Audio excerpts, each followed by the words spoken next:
Welcome, everyone who's come to join us. I'm Rita McGrath, and with my guest, Whitney Johnson.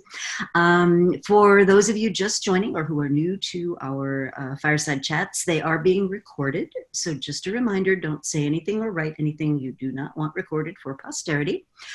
We will have recordings available afterwards once we get them sort of tidied up a little bit. And let me introduce Whitney. So Whitney is dear friend, esteemed colleague, collaborator, co-worker, and I'm a professor at Columbia Business School, those of you that don't know me. And we're going to talk about disruption and Clayton Christensen and hopefully a whole bunch of other things. By the way, we could go on for hours, so we budgeted an hour, so hang in there with us. And I thought I'd just start with, let's start with Clay. And you know, how you got to know him, how I got to know him, how we got to know each other through his influence. I think that would be really interesting. Okay, let's do it. All right, so I first came across Clay's work, I would say in 2003-ish, and yeah, probably 2003. I had read The Innovator's Dilemma and I was mesmerized. I remember I, took a trip to Washington, D.C. to hear him, and I was even more mesmerized. And in part because at the time I was an equity analyst working on Wall Street. I was covering emerging markets, telecom and media. And what was happening, excuse me, is I was looking at a company called America Mobile. I was looking at a company called Telmex, and Telmex was wireline, America Mobile was wireless. And every single quarter for the wireless company, I would have these really aggressive numbers thinking, okay, they can't possibly beat those. And they kept beating my numbers because we know now that wireless was disrupting wireline. And so when I came across the Innovator's Dilemma, I said, oh, it's a theory that explains this phenomenon. This is fascinating. And so that was my first introduction to his ideas. And I remember I bought the book. I gave it to all of the CEOs of the companies that I covered. And so that was my first, entry into this world. And after that, though, several years later, I remember reading the book and having this epiphany where I said, you know what, I think this idea might also apply to people. And I had this notion, in my career, so this was playing out in my career, I had gone to my boss and said, hey, I think I want to do something new. I want to, go into management. And they kind of laughed at me. They sort of scoffed, like, no, we like you right where you are. And I realized, oh, I might need to disrupt myself. Again, language, for today. But so I left Wall Street. I disrupted myself. I left my equity analyst position, and then several years later connected with Clay, doing volunteer work with him, and then eventually co-founded the Disruptive Innovation Fund. And it was during that time and working with him that I got introduced to your work, which is the discovery-driven planning, which for everybody who's listening who hasn't heard me say this before, I have quoted Rita McGrath in all three of my books to date. So that's how I knew Clay, and that's how Clay introduced me to your work, Rita. But before we leave that topic, you didn't come to Wall Street through the normal route. Oh no. Maybe if you share with our listeners a little of that journey, because I think it's fascinating. Not even close. Okay, so my background is I studied music in college, and I played piano. And when I graduated with my degree in music at the age of 27, so I did not know what I wanted to be when I grew up. My husband and I, we moved to New York, and he's getting his PhD at Columbia. Terrified to go to New York. Yeah, yay, Columbia. Terrified to go to New York. Never would have gone there. We're in this apartment building, 19th floor. Finally, we're like, we need to eat. I need to go get a job. So I go out and I'm looking for a job, and it's really a challenge because I've got a degree in music. I don't know anybody in New York. I am not very confident, and this is 1989. I am a woman, and so I get a job as a secretary. So I start as a secretary. I go to work every day. There's this bullpen, young stockbrokers. At the time, they were all men, mostly all men. And they, pressure to open accounts, super intense. They're like saying things like, throw down your pom-poms and get in the game. And I'm super offended because I was a cheerleader in high school. But finally, I'm like, okay, yeah, exactly. Finally, I'm like, throw down your pom-poms, Whitney. And so that was like 1990, 91. And obviously would not have known to call it this then, but that was really the beginning of me disrupting myself. And so I started taking business courses at night and accounting, economics, and finance. And I had a boss.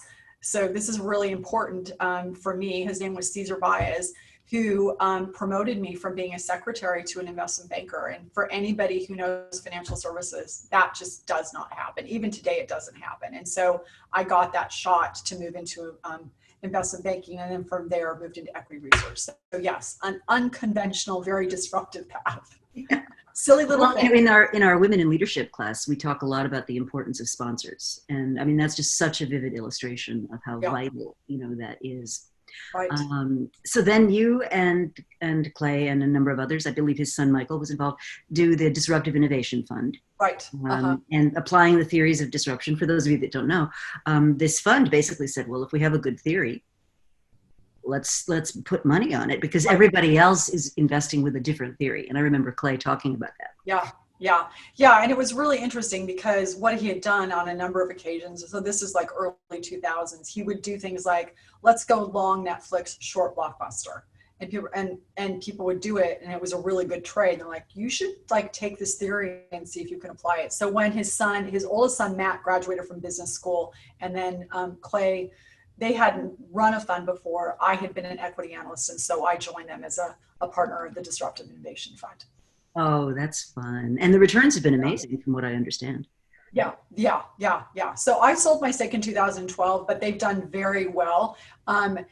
We invested in a company called Coupang in the seed round, and it's now worth over, like $5 billion. I think last time there was a valuation, it was like $9 billion. I don't know what it is today, but like in the last year, it was at $9 billion. So not bad, right? Pretty good. Not bad. So let's just spend a minute on the theory of disruption and S-curves, because I think, not everybody's heard disruption, but it's one of those words that's now come to mean like anything that's a big change. You want it to mean. Well, right. The CNBC does this thing that I'm on a judging panel for, where they're termed the most disruptive companies of whatever year it is. But the theory of disruption is actually quite precise. And I think that's important for our listeners to understand. So the idea is that you enter a new market at the low end. Typically, you're serving an unserved or neglected segment, and what you're offering is not as good as the what the incumbents offer, but gradually you get better and they overshoot, right? So they offer too much, you get better and better, you start carving off pieces of their business, and then eventually they find themselves kind of without a business. Right. And it can happen fast. Mm-hmm. And one of the I think updates to Clay's original theory that I've been working on is when you look at the digital disruptors, what they're able to do is actually offer things that are as good out of the gate that the incumbents offer, but at a fraction of the price and cost. Mm-hmm. Yeah. Interesting. Yeah, pretty cool. Yeah, the way I think about it is, and I think Clay said this, a disruptor is a silly little thing that takes over the world. Takes over a segment of the world. That's how I think about it. The silly little thing that takes over the world. So eventually you decided to leave that situation. And I think your rationale for it was really interesting. Yeah. Which one? Wall Street or Clay's business. Clay. Yeah. Okay. Yeah. So it's 2012. Thank you. I love how you're asking these questions and pulling my story out of me. It's fun. So it's 2012, and I've just now written an article in Harvard Business Review called Disrupt Yourself, and saying, okay, I do think that this theory applies to people, not just products. I write that article and I'm like, okay, there is something here. We've also used the S-curve that, for investing to figure out how quickly an innovation will be adopted. And then I have the thought, okay, I think the S-curve can help us understand how we learn and grow. So just these ideas, I think I want to chase these down. And so I sell my stake, it's 2012, and really massively disrupt myself, because I go from doing financial services and, stock picking, and say, I think I'm going to go write, and I think I'm going to speak, and I'm going to consult, and I'm going to coach. And yet another, one of those moves, because when you disrupt yourself, basically people look at you like you have lost your mind. And this is one of those other instances where I had lost my mind. I hadn't, but people thought I had, and just said, I want to figure this out. I want to chase this down. So I'm going to become an entrepreneur and build out this intellectual property. And so that's what I've been doing since 2012. Wow. The other thing I think that's important, though, is that you rightly, I think, identified the fact that there was going to come a time when you're either going to be Clay Christensen's sidekick forever, or you're going to be on your own. And I know as a woman that I've had those moments too, where, for years and years and years, I co-wrote with Ian McMillan, who you might remember. And much as I loved working with him and writing with him, it became pretty clear that, I was never going to be able to do what I could do on my own if I continued to just partner with someone. I mean, I think there comes a point when you have to kind of strike out on your own. Oh, you know what, Rita, you make such a great point. And what's interesting, there are two thoughts that come to my mind on that is, number one, I'll tell you a story. I remember Clay and I were at an event together, and it was at a educational institution, and someone came up to me and said to me, "Are you Clay's assistant?" Yeah. It actually makes me emotional because it was really discouraging, right? Because I had been on Wall Street and I had been this institutional investor ranked analyst, and they're like, "Are you his assistant?" Right. And I remember I had this conversation with this fellow, and I mean, I said, "Is there something that I did that made you think that I wasn't, a professional?" And he graciously said to me, "No, there wasn't anything you did." He said, "I'm just kind of a dunderhead, I think," or he said something like that, and he apologized. But it led to this really good conversation. That being said, we both know from the research, and you probably can cite it better than I can, is that when women are collaborating with men, the men are always going to get the credit. Now, women can collaborate with women, but it's very tough for a woman to collaborate with a man.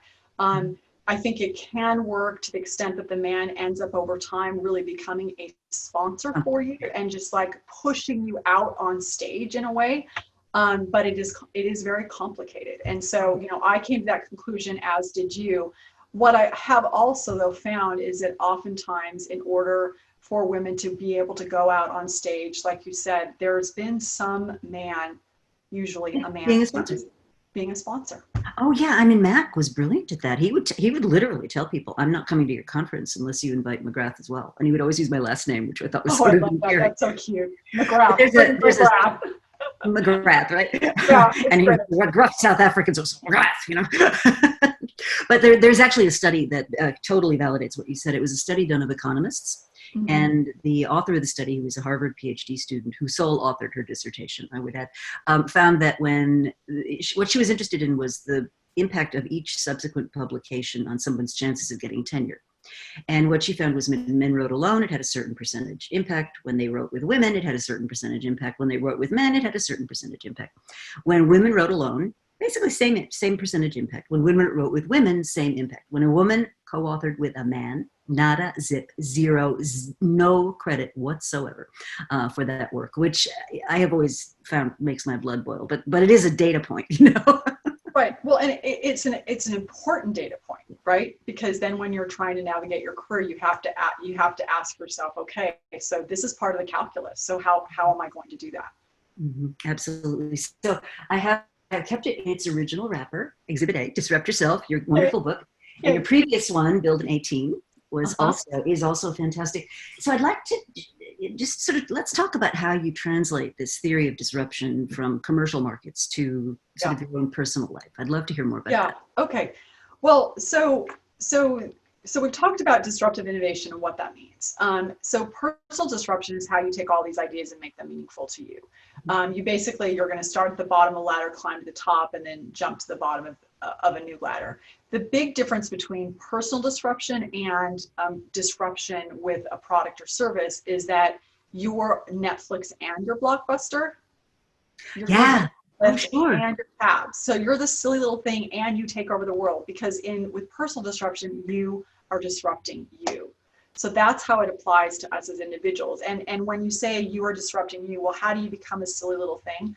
Well, if you think about disruption, let's go back. I think probably we're going to go nerd alert for just a second. We've got, people on this, picture this graph, and you think about disruption. Let's go back through the math, right? With disruption, let's say you're at 12 on the y-axis of success, and your trajectory is over 1, up 1, over 1, up 1. That's what it's like for you in your career, in your life, whatever it is you're measuring. Mm-hmm. Well, with personal disruption, you make this decision that you are going to move down that y-axis of success. It's a deliberate decision to go from 12 to 8, which means there is a loss of something. It's maybe a loss of stature. It's a loss of prestige, which is probably the same thing, a loss of money, a loss of time, some sort of step back, because you believe that in doing that, the slope of your line will be steeper. It's going to be over 1 up 3, or over 1 up 5, or over 1 up 10. So you step back to slingshot forward. And so that's what it looks like for you as a person. And, you know, someone like a Lady Gaga is a great example of personal disruption. If you think about it, you know, she's like at the top of the charts. It's 2008. And what does she do for an encore? She jumps to a whole new chart. She collaborates with Tony Bennett on a jazz album. She does a Sound of Music tribute at the Oscars. I mean, which is just crazy when you think about it. And then she produces a country album. But those jumps, right? That disruption, it paid off, because in 2018, she had the largest audience ever for a music performance. And the movies too. Yeah, I mean, A Star Is Born was big. Yeah. That's a great example. I always think of, to keep on the pop star theme, Madonna, I think, same thing, right? Perfect. That over the years, she's really reinvented herself in multiple guises, you know, and very, very interesting. So that's, I totally get the theory, and we've both been down those roads a lot. Do you find the biggest barrier is probably fear, right? That if I do this, it could all go terribly wrong, you know? And I find that when I interact with people who feel kind of stuck, you know, they're just not making the progress that they would like to anywhere. They're sort of bumped up against that upper limit of what their current S-curve can deliver. But they're so afraid, you know, they're so afraid to say, gee, I could do different things. Right. Well, and I think about, you know, so if we bring your inflection points, which for everybody who's listening, I had Rita on my podcast and we went into this in detail. It was super fun. So if you think about what I've learned from your research recently is this idea of on an S curve and that inflection point and your ability to see that inflection point. So if we layer on these two ideas, you would say to yourself, okay, I can see that there is this inflection point about to happen. And now I personally, for my organization or team, have to make a decision. Am I going to move into that inflection point, or am I going to pull back from it and pretend like it doesn't exist? And I think, like you said, there's a lot of fear. One of the things that I have done is, instead of just saying, okay, we'll just get over it, in my brain, I use reverse psychology to get you over that hump, which is to use loss aversion theory. Okay. Lyman and Amos Tversky. So you're like, okay, so I'm at the top of this S curve. I'm seeing these inflection points or things I could do differently. I'm scared. And so instead of saying, oh, it's going to be great if you jump, it's so exciting to move into the future, you say to yourself, okay, we know from loss aversion theory that we're 2.2 times more motivated by what we lose than by what we gain. So say to yourself, all right, well, what do I gain if I jump? Okay, I gain X, Y, and Z, but I can't really forecast it because I can't see it. But what do I lose if I don't jump? What do I lose if I don't jump? If I don't jump, you know what? I might, if it's for you personally, because we're talking about personal disruption right now, I might get disrupted because I'm bored and I'm going to dial it in and I'm not being innovative. So wouldn't I rather jump to a new S curve than be pushed? And I actually had this hypothesis, Rita, and so far I've only collected anecdotal evidence, but the anecdotal evidence bears it out, is that oftentimes when people lose their jobs or get fired, it's because they were at the top of that curve, or they were on the wrong curve and they knew it and they wouldn't jump. And so the universe pushed them. One of the models I use, and this is more in the world of strategy, it's called the Parmenides Fallacy. Oh, and what is that? That sounds very cool, doesn't it? So this old Greek guy named Parmenides, who said, you know, as human beings, what we do is we compare what we have today with some future. And what we have today almost always looks more attractive than some uncertain future. He said, that's the wrong comparison. What you want to do is compare the future state if you do nothing with this other alternative future state. And when you start to think that way, it totally changes the investments that you that you make. I love it. Yeah.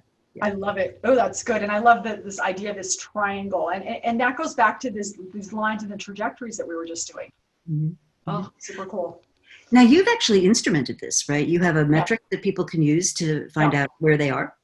Yeah, so we have something called the S-Curve Locator, and if you go to scurvelocator.com, you can download it. And what it allows you to do is if you think about where you are on the S-curve, and we haven't quite talked about that yet, but are you on the launch point of an S-curve? And right now, we're all on the launch point of an S-curve because of the pandemic. So you can think about that in terms of your life. You can also think about it in terms of a role in any given job. So you can be at the launch point, you've just started, you haven't put all the pieces of the jigsaw puzzle together, which probably means you're discouraged and some days wondering why you decided to jump in the first place. And then there's that sweet spot where you know enough, but not too much. And this is really hyper growth. And then there's the high end where you know how to do what you're doing, but you start to get bored. And so that plateau can become a precipice. You experience a dilemma of personal disruption. So you have to decide if you're going to jump, you learn, leap, and repeat. So this S-Curve Locator allows you to say, here's where I think I am. And now I'm going to test and just use this as a reality test of where I think I am. But then you can also use it for you and members of your team, because you can draw this big S and say, all right, here's where I think everybody on my team is. I'm going to have them take this S-Curve Locator, and then we're going to pull this out as an artifact, and we're going to compare and contrast and use this as a way to figure out how do you build momentum along that S-curve? Because the goal, obviously, is if you're trying to move into inflection points, is to be able to move along S-curves as quickly as possible and jump to the next S-curve. So how do you do that as effectively as possible? You know where you are, and then you build momentum from there. That's great. That is great. So you actually work with and coach teams through this. Yeah, exactly. Yeah, we do. And in fact, it's fun to think about this because I think about your work and how, you're able to go in with a CEO and say, okay, here are the inflection points. Here's what you need to see. Here's how you need to rebalance your portfolio. At least this is what I understand of what you do. And then we're able to say, all right, well, now let's get your people ready. Let's optimize your people, optimize the curves they're on so that they can go be the change agents. Because obviously, well, not obviously, if you want to be these agents of disruption, you have to become the subject. And so we equip your people to go after those inflection points that you've identified. Oh, I love that. And what I really like about it is one of the things that I find so vexing about inflection points is that the way I've defined them is that it's a 10x change in something that you used to take for granted about your business, right? Yeah. So if I take something like Dollar Shave Club versus Gillette, right? So all the managers at Gillette, and they're good people, right? But they've grown up in a world of, I invest in R&D, better product, higher prices, armies of people getting that product into drugstore shelves, and all of it mass market advertising, right? Well, mass market advertising goes away, retail fundamentally changes, and now all of a sudden you've got all these people for whom the world used to be very predictable. I mean, it wasn't easy, but it was, you kind of knew what the parameters were. And now all of a sudden you've got Harry's and Dollar Shave Club and God knows who else, and the rules have changed. And so what I find is one of the biggest sources of inertia in organizations is that people who've been steeped in, it's almost like the Bible, they've been steeped in this way of doing business. And now what we're asking to do, and I hadn't thought about it until right now, we're actually asking entire categories of people to say, oh no, business model changes, I need to be on a different S-curve. Right. Really. Right. Exactly. And so what's been interesting for us is that oftentimes, people will want us to come in and say, we know as an organization, we've got to do something differently, but, your company can't disrupt unless you do. And so these models and frameworks allow people to say, okay, what do I need to do differently? How do I take on, market versus competitive risk? How do I do that? How do I make sure I'm playing to my strengths as I'm doing that, et cetera? And so equipping every individual in your organization to be in a place where they can go after that, disruption, and basically not drown in disruption, but ride the wave of it. Yeah. And we had a question from one of our listeners about, how do you do this in an environment where lots of people are really suffering? They're depressed, they're anxious, it's economic. I mean, it's just every kind of insecurity you can possibly think of piled on. Plus, many of them are dealing with, roles they never had to deal with before. So, I'm a hairdresser, I'm a beautician, I'm a school teacher, I'm a cook, you name it all. I mean, it's just a huge amount of just really difficult things to confront. So do you, when you go into an organization and people, I had Jeffrey Pfeffer on a talk, and he talked about the dangers of many of the kind of workplaces that we have, where it's not stimulating, effort is not necessarily rewarded or recognized, people are depressed, people are anxious, so kind of bringing mental challenges into what they're doing at work. And it's great for us to sort of say, disrupt yourself, it's going to be awesome, and you're sitting there thinking, I don't know how I'm going to make it through the day. Right. Yeah, it's a great question, Rita, and I think there's I know sometimes we only think of disruption in the context of changing roles or changing jobs or changing careers, but for me, personal disruption is really about what are you doing right this minute. You may be stepping back to slingshot forward as an individual. And there's lots of micro disruptions that you can take every single day. And so part of what we're trying to do is not only equip an organization, but for everybody who's trying to manage through what's happening right now, there are these 7 accelerants that we have to move along this S-curve of learning that will allow you to, as you're disrupting yourself, be able to be in this place where you're like, okay, I'm not off balance, I'm not off kilter. This is hard, but I can do it. Like take control for ourselves. So for one example, as we talk about the difference between competitive versus market risk, we're all familiar with that. Competitive risk, big opportunity, lots of competition. Market risk, you don't know if there's a market, but there's no competition. From disruption theory, odds of success are 6 times higher. So that's something that we know. If you think about that for an individual, you can also translate this, and this goes a little bit back to blue ocean theory, is how am I creating versus competing?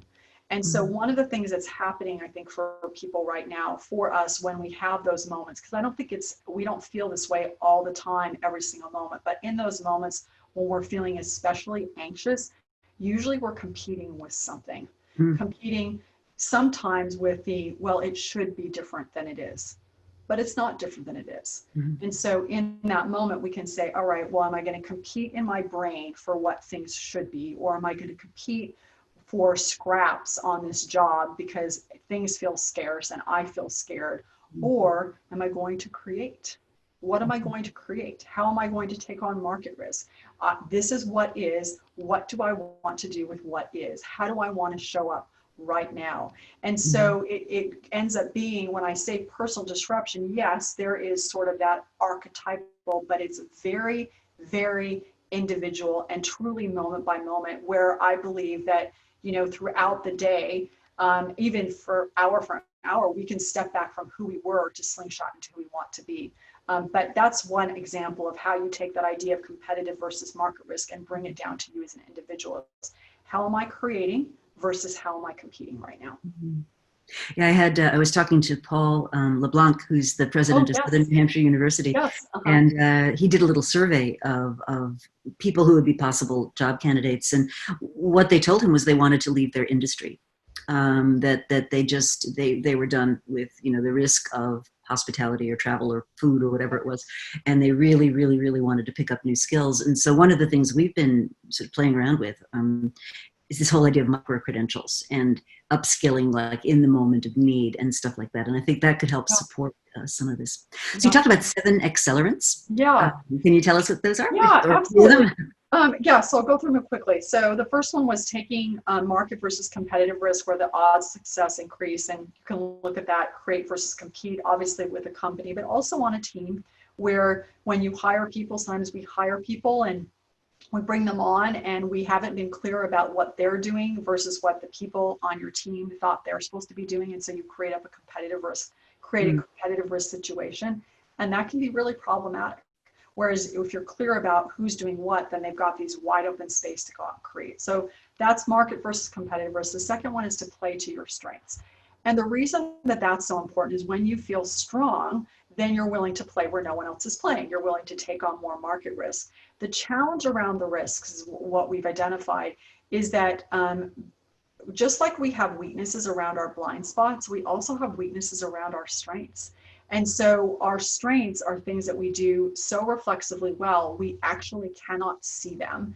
Absolutely. And even when we see them, oftentimes we don't value them because that thing is just so easy. How could that possibly be valuable? And we also sometimes don't even want assignments that play to our strengths, because if our boss really valued us, they'd have us go do that hard thing over there. So one of the challenges for a person who wants to move up S-curves faster, who wants to contribute in a more meaningful way, is to identify what your strengths are. And I'll give you 2 tips for doing that. Number 1, ask yourself, what exasperates you? Alana Kate said that the frustration of genius is if it's easy for you, you think it's easy for everyone else. So when you find yourself saying, this is just common sense, or everybody knows how to do this, that is a signal that you've got a strength. That's wonderful. And you want to double down on that. And then the second question you can ask yourself is, what compliments do you dismiss? So sometimes that we think we don't get compliments, but the fact is that we get compliments all the time.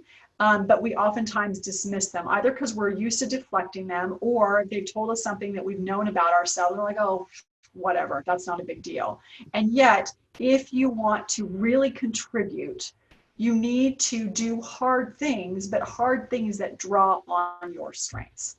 So that's number 2, play to your strengths, and then you'll play where no one else is playing. Number 3 is embrace constraints. We think that gain that momentum along the curve, or there's this tendency to believe if I only had more time or money or expertise or whatever it is, more buy-in, then I could really gain momentum. But we know it's a law of physics. You need something to bump up against to move forward. We know from the research, I mean, Clayton had said that the Great Recession, I think it's true for now, that it would have an unmitigated positive effect on innovation, because when resources are at they're sort of at their lowest, that's when we're most open to doing things differently. So to embrace constraints and see your constraint as a tool of creation, and ask yourself, maybe that constraint is the very thing that I need to create, to climb the curve. Number 4 is battle entitlement. This has a lot of different permutations. One of them is where we see other people as people, or excuse me, as objects versus people. Another one, and I touched on this earlier, is where we say things should be different. Should implies there's a gap, and should means things should be better for me, and it doesn't deal with what's at hand and saying, okay, and we stop trying. And so we battle our entitlement and say, okay, this is what is, now I'm going to move forward, and I'm going to treat everyone around me, recognizing that it may be hard for me, it's hard for everyone else too. And what does that look like? Number 5 is step back to grow. We've kind of touched on that. You step back to slingshot forward, and that could be in your career, but it also means on a daily basis. It means on a weekly basis. Are you taking time to rest? Are you taking time to sleep? There's some great work by Tiffany Shlain. She wrote a book called 24/6. She talks about the tech Shabbat, super powerful. And basically she says, what if we thought of rest as technology? Technology's promise is to make things easier. And the fact is that doesn't rest do that as well? So could rest be a technology? So step back to slingshot forward. Number 6, there's 2 more, is to give failure its due. If you think about disruption, or you crouch before you jump, you bring a fist back to punch. Personal disruption involves moving sideways, backwards, again to slingshot forward. The challenge with failure is not so much failure, because we all fail all the time. It's the shame. It's the shame. So we have to figure out, all right, I've got to ditch the shame. And then I also have to make sure that I ditch it when I'm managing the people around me. When something doesn't work, systemically, what didn't work? It's not you are bad. It's like, this didn't work. What do we want to do differently? And then number 7, this goes to, number 7 is perfect. Be driven by discovery. You take a step forward, you gather feedback, and you adapt. And you ask the question that Rita would ask is, all right, what do I think I'm going to learn on the next, 2 or 3 steps of this journey? What's my hypothesis? And then once you get there, check it against your hypothesis. And exactly. We know from Korn Ferry that the C-suite executives are most successful. They need technical skills, but what they really need is the ability to deal with ambiguity, to take that step forward, gather feedback, and adapt. So those are the 7 accelerants. Right. Oh, those are practical. Those are great. Those are terrific. With the discovery-driven idea, one of the things that I've found when people kind of categorize things as successes and failures, in a hugely ambiguous, uncertain environment, like you know, the way I think about it is what tuition do we need to pay to learn what we need to learn? And that's like the next. I love that. Yeah. I love that. So like in a business context, if it's going to cost me $500 to learn whether, you know, color A or color B appeals more to my target market, well, nobody would do a study like that and say, oh my God, color B people, it wasn't selected. You failed. And you'd never do. You'd say, what was it worth it to spend $500 to learn that thing, right? And so I think we need to really reframe the way that we think about it. I love that. Say that again. Say it again. What tuition do we need to pay? To learn some specific thing that would take us forward on our journey. A corollary to that is, you know, not all tuition comes with a credential. You know, your battle scars and your, oh no, I mean, we've been down that road again. So let's talk a little bit about, you know, so you've seen a disruption coming. You've sort of made up your mind what you want to do to get the organization to respond to it. So, you know, there's entire categories being completely written right now that are never going to be the same again. Right. And I'll just use the example of, you know, traveling for business. And the way that I think about that is we kind of sleepwalked into this moment. And I really do think it was sleepwalking into this moment where, you know, of course I'll fly to Singapore for an hour and a half speech. Why wouldn't I do that? You know? And now I think there's a whole bunch of us kind of thinking about, well, you know, yes, there are probably going to be occasions in the future where I will do something like that again, but there are a whole lot more occasions where I wouldn't dream of it, you know? And so how did those businesses, those kinds of businesses where it's not going to be the same again, get rewritten? And what should we be paying attention to? Mm-hmm. So I know when you work with companies, so they've seen the disruption, they've made a decision about what they want to do strategically, but the entire organization was built to do something else. So what are some things you can do to start to create an intervention? Yeah. So one of the first things we do, there's always this combination of things, right? And people need a lot of data and information of like, so where is the organization, for example, on the S-curve of learning? And let me give you an interesting example that happened a couple of years ago. So we'd administered the S-curve along the organization. It was a company in the media industry. They'd had this recent shakeup. A lot of people had been put into new roles and into new jobs. And so we're like, okay, this is really interesting. Presumably you now have a lot of people who are on the launch point of that S-curve, right? So what you want typically is you want about 70% of your people in the sweet spot where they know enough, but not too much. You want 15% of your people at the high end, so they can anchor and you can test and you can bounce ideas off of them. They're really able to mentor. And then you want 15% of your people at the low end to say things like, well, why are we doing it like this? That they're asking those questions like, this doesn't make sense to me. Can you help me understand? And those are the questions that open the door to innovation. Well, one of the things that we'd had happen is we saw this when we went in and you'd had all these people who were now at the launch point of that S-curve, presumably in a position to ask all these questions of what can we do differently. And yet the challenge for them was going to be, and you start to solve it through having conversations and helping just educate people, also through coaching, was to say to them, you're at the launch point, but are you going to shelter in place as if you're still in the sweet spot or as if you're still at the high end of the curve, pretending like nothing had ever happened? Okay. So the intervention can look like, I mean, sometimes it looks like someone calls me in and says, I want you to coach the CEO. I coach the CEO. Over time, they get familiar with the frameworks, and then it spreads throughout the organization. But in your particular instance, it would be, okay, we've seen the inflection points. We know where we need to go. Can you now do an audit of where our people are? Where are they? And let's see where they are. And then let's also figure out, okay, if they're at the launch point, do they believe that at the launch point? Are they behaving like they're at the launch point? And then what do we need to do to help each person, depending on where they are, to build momentum so that you can move into that place of them not only developing, because as they develop, then the organization can develop and do the innovating that it needs to do in order to move forward. So how much does, and I've had both Amy Edmondson and Linda Hill sort of, you know, just wonderful, wonderful people with great thinking. But, you know, there's a theme running through this conversation that I think echoes something we talked about, which is if you're going to grow, you know, if you're at that sort of launch point and you're going to grow, by definition, you don't know what you're doing. And so Right. you need to Absolutely. feel it's safe to be able to ask those questions, get support from your colleagues and so forth.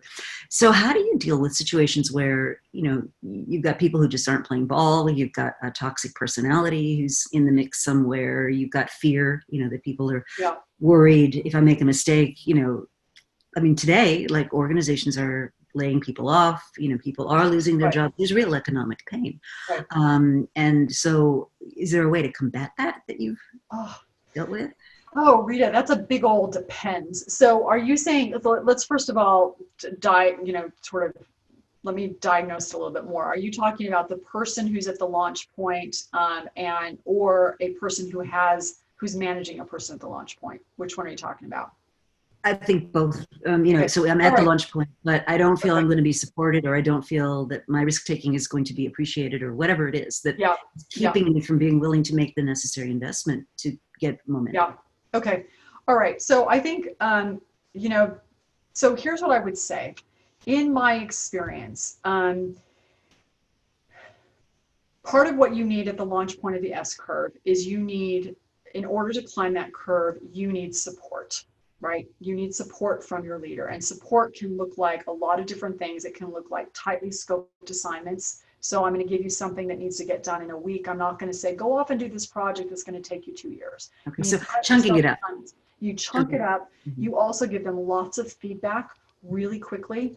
I think that one of the things that happens is that when people start and they're new on the job, you think, oh, it's just their first day, I won't say anything. Oh, it's just their second day, I won't say anything. Oh, it's just their third day, I won't say anything. What then happens is that you as a leader, number one, is you get into a very bad habit of not delivering feedback. Mm-hmm. And number two, what happens to the person who's working for you is that if you say to them, good job, good job, good job, they're in the back of their mind, because it's human nature and it goes back to evolution, they're going to say to themselves, when are they going to kill me dead when I do something wrong? Right. Are they going to kill me dead? Right. That's the question that we're all asking. Mm-hmm. And so as a manager, I would say one of the things you want to do is from day one is to, even if it's like they missed a period in a sentence, say, hey, that sentence wasn't there, that period wasn't there, and here are the two other things that worked well, whatever it is, so that they now feel bounded, because they know what happens when things worked well, and they also know what happens when things don't work well. And that lowers their sense of anxiety of like, okay, so now I know what happens. In both instances, I feel a little bit safer. So that's a really important thing for the manager, is to not be lazy, not be scared, to give that. And I actually say to my team, I've said this on numerous occasions, I've said, hey, every time I give you feedback, you need to understand it's really uncomfortable for me to do that. So the fact that I am doing this is telling you that I am invested in you, because I am willing to do this even though it's uncomfortable. When I stop giving you feedback, then you need to be concerned, because it means I'm not invested. Right. Well, right. That's such an important point. That's such a true point. So now, for the person specifically who you asked that question, I think that oftentimes we think that we have less power than we actually do in a situation. I think that we think we have less power, and we're also not socialized. And I think this goes especially for women. This goes back to your women leadership. We're taught, don't raise your hand, don't speak up, just sit there and be a good little student. And so we don't have that skill of saying, hey, this isn't working, or this doesn't make sense, etc. So I think one of the things I would say is that if sometimes it's going to be toxic, I'm not dismissing that, but I do think that there are a lot more instances where we have more control when we're at that launch point than we think we do. And it may not be that we can't, it may not be that we can't speak up. It may be that we don't know how to speak up. Yeah. So one of the things I teach in the course, which is a Columbia executive education course called Women in Leadership, and women are, in my experience, many women, not all, but many women are very diffident about exercising power. They're just, it feels very uncomfortable. So what I try to provide is a definition and then some ways in which you want to do this. So the definition is to have power means you have control over scarce and valuable resources. And if you think about it that way, everyone has control over scarce and valuable resources, because what's in your head is unique to you. It's not in anybody else's head. And your experiences, your background, your cumulative skills are going to be different than anybody else's. And so you're right, you do have power that's unique to you, which I think is a really interesting point. Yeah. So one of the things I think I'd like to sort of move to a little bit is where we are right now. Yep. And where we are right now is a really weird place. I mean, I've never experienced a global pandemic, an economic meltdown, and a struggle for social justice all at the same time. And so a little thing that just happened last week, and so I'm working with my team, and we're talking about what we're going to do this week, and really long, intense discussions. And there was just this weird feeling in the conversation about we're not sure what the priorities are. Like, we don't know, do we pick up this piece of paper or that piece of paper? Do I do this thing on social media or that thing on planning? And what I realized, and it just, given who I am, this is a pretty embarrassing thing to have to come to. But what I realized was the world has completely changed in the last 6 months, and my strategy hasn't.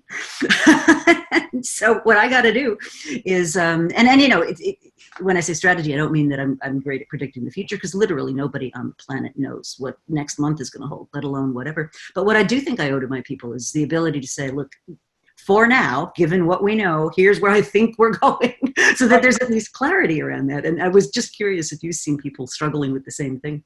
Oh, well, you mean beginning with me? I just think it's so interesting, right? And part of what I love about the work that you and I get to do is that we get to study every day how to be better. And then we have lots of people watching us and requiring us to be accountable. And we could be fakers, but we don't want to be fakers, because that's not who we are. And so we're in this place where, how do we walk our talk? I had an experience just to, we can commiserate, if you will, is I remember when, the pandemic, I have a racial justice or social justice example I can share, but we're talking about managing right now. When this happened, and there's a lot of advice to ask your people how they are when you get on on a Zoom call with people on your team. I was like, oh, oops, because I'm very task oriented, right? I get on the phone or on that Zoom call, I'm like, okay, here are the 10 things. Where are we? What do we need to do? And I realized, and frankly, I don't even want people to call me and say how I am. I just want to get to the task. Like, that's my love language. So I realized, okay, Whitney, you've got to lead. You've got to ask people, how are you doing? Check in with them and make sure that, I build a business on people first. I guess when my people get on the line, I need to do people first before process. So I had a little bit of that moment as well. And I think that's good. I think it's good. Well, it's learning, right? And it was so interesting to me, though, because I just sort of been on autopilot because I was paying attention to a whole bunch of other things, right? And so to kind of step back and realize, well, gee, you really need to think about, like, what does good look like today? Right. Because it's different than what it looked like 6 months ago. Yeah. And that's been really hard. I mean, I think that's been hard for a lot of people. Yeah. So if you think about helping people prepare themselves, and where I would say we really intersect is I have a lot of great conversations with people about, what are the next steps and what can you anticipate and what scenarios should you be prepared for. And one of the things that's in my recent book is a process for identifying early warnings, and basically saying, look, the purpose of doing that is not to predict, because prediction is a fool's errand. Who could have predicted where we are right now? But the process is helping think about what could happen and being prepared. And that's really, I think, where we want to be putting some energy. So how does your practice help the organization be better prepared? Because my sense of it is what you're building in is a more resilience, more willingness to say, hey, if the world has changed, we were going that way, now we need to go this way. That just the self-awareness and the ability to navigate, I think, could really help the organization become more resilient. Yeah, absolutely. It's so interesting, Rita. You said, building that muscle of being more resilient and building that muscle of being able to disrupt yourself. I remember about 2 years in on my podcast, I started looking at all my guests on the podcast, and I was like, wow, I am over indexing on immigrants. I'm like, oh, well, of course I am, because what do immigrants know how to do? Immigrants know how to disrupt themselves. They know how to go from one country where they may have been in a very good, comfortable position to become a silly little thing in another country where they may not know the language, where they may, I remember I had Bala Afshar on my podcast. His father was a professional. He may have even been a doctor in his home country. And when he came to the United States, he was a janitor. I mean, that's what Vala grew up, watching and modeling. And so I think, so immigrants know how to do that. It's a muscle. Knowing how to disrupt yourself is a muscle. And so if every day we're doing things that are disrupting ourselves, even if it's like walking a different way to work than we usually walk, or walking around the block in a different direction, we're building in that muscle of stepping back from how we're doing things today to do it differently, so that when disruption comes, we're like, oh, okay, yeah, I don't know how it's going to work out, but I know I can do this because I've got this muscle. Mm-hmm. I love that. I absolutely love that. One of the things that comes up a lot in the Women in Leadership course is confidence. Just having the confidence to say, I got this, and meaning it, and absolutely meaning it, which is great. So there was a question about the book that you mentioned, Tech Shabbat. Yes. Yeah. Yes. Oh, so Tiffany Shlain, she wrote a book. She's a filmmaker, and she actually founded the Webby Awards, and she wrote a book called 24/6. And so it's called 24/6, but in that book, she talks about the Tech Shabbat. Super interesting. That's great. Oh, that's absolutely great. So when you come into a company, and my work with companies tends to be driven by, chief innovation officer, chief strategy officer, some CXO type person says, my God, we've got to think this through. Come in and talk to us. And then, so let's say I do all that, or Amy Webb does all that, or whatever. And then they would say to me, well, how do I bring my organization along? And I'm like, I'm not your girl for that necessarily. So if they were then to turn to you, what would you do next? Yeah, so what I would do next is, if you think about whenever you're trying to affect massive change, you need to have sort of the people part of it, budget 10 to 20% of your overall budget toward the people part. And so what we typically would do is just start introducing people to the ideas. If you think about all the different things that you do in an organization, I think one of the main reasons people give keynote speeches or webinars is for people to be able to be instructed, and if you've done your job well, to be inspired. So they start to say, okay, I get what you're saying. Intellectually, I get it. But there's some piece of my heart and soul that also wants to change as well. Because I believe pretty much all of us are fundamentally very aspirational. We want to be better than we were today. And so introducing just this idea generally of, this is what disruption is. It's not just out there. It's not just happening to you. It's something that you yourself can do. You can take control of the situation, giving people tools to think about how do you disrupt yourself.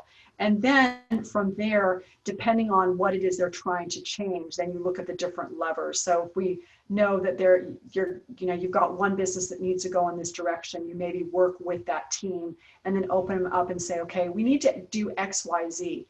Where could entitlement be coming in here? How is entitlement potentially at play? And so, am I showing up for meetings on time? Or what are the strengths of each person on our team? How are we making sure, we oftentimes look at what our strengths are, but it may be that once you do this cataloging of the strengths, there's this project that you won't take on because it doesn't actually play to the strengths of the team that you've got.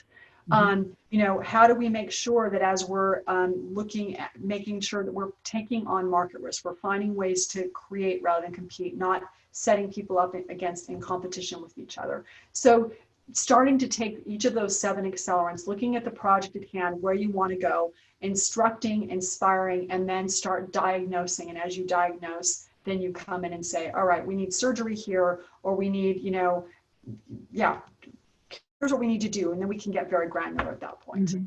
That's so cool. That is so cool. One of the things I love about your process is that you can actually measure it because, over the years, I worked with a ton of coaches and counselors and mentors and consultants, and once you get past the exhortations, you're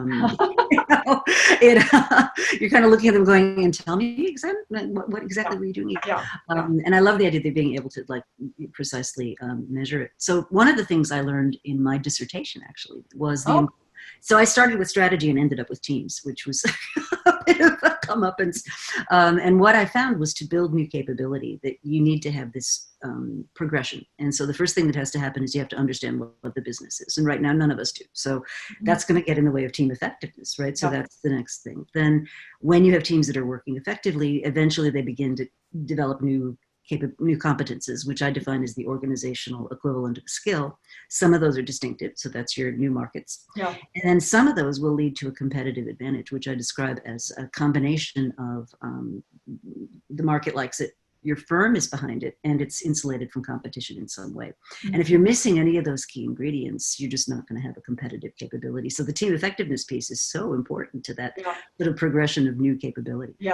Yeah, exactly. And going back to that idea of that effectiveness of the team and structuring is the way our work would intersect with that is that if you have too many people at the launch point, it's tough. If you have too many people at the high end, that's tough. If you even have too many people in the sweet spot. So if you can optimize that, then you've got your team structured so they can deliver on what you're talking about. Oh, that's super cool. That is super cool. So, yikes! Here we go. It's time. So, how do people learn more? Where do they go to find out more about the world? Yeah, so I think the easiest way is if you wanted to just recap each of these 7 accelerants, you can go to whitneyjohnson.com/calm, CALM, and it'll give you a quick recap. So that'd be one suggestion. And then the other suggestion would be you can go to the Disrupt Yourself podcast and listen to the conversation that you and I had where we didn't talk about my work, we got to talk about your work. Well, thank you so much. That's great. Well, I wanted to talk about your work. I think your work's amazing.